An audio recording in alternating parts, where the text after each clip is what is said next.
Switzerland और Italy के बीच एक ऐसा गांव बसा हुआ है जहां महीनों तक धूप नहीं आती है। इस गांव का नाम है विग्नेला। इस गांव के लोग धूप के लिए तरस गए थे। इस समस्या से परेशान होकर वहां के लोगों ने एक ऐसा जुगाड़ लगाया जिसे देखकर दुनिया हैरान रह गई। विग्नेला गांव की दिक्कत ये है कि यह एक ऐसी जगह पर बसा है जहां धूप पड़ती ही नहीं है। यह मिलान के उत्तरी भाग में करीब 130 किलोमीटर नीचे बसा है, जहां करीब 200 लोग रहते हैं।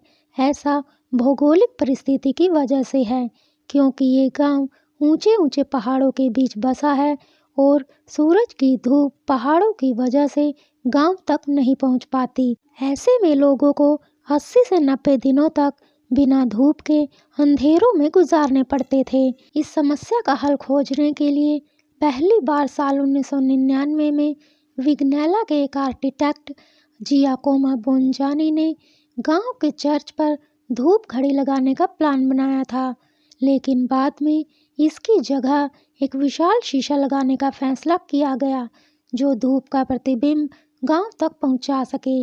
इसके लिए आर्किटेक्ट जियाकोमो और इंजीनियर गियानी फेरारी ने एक विशाल शीशा पहाड़ की चोटी पर लगवा दिया। ये शीशा दिन में 6 घंटे सनलाइट रिफ्लेक्ट करता है, जिससे गांव में रोशनी रहती है।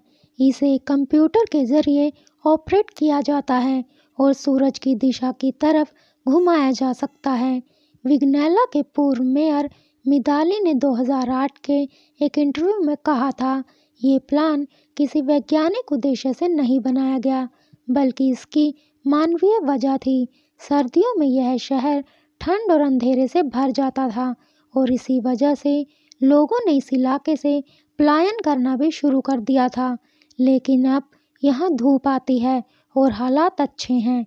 इस घटना ने अंतर्राष्ट्रीय स्तर पर लोगों का ध्यान खींचा और कई विदेशी अखबार इस गांव और मिरर की कहानी देखने पहुँचे।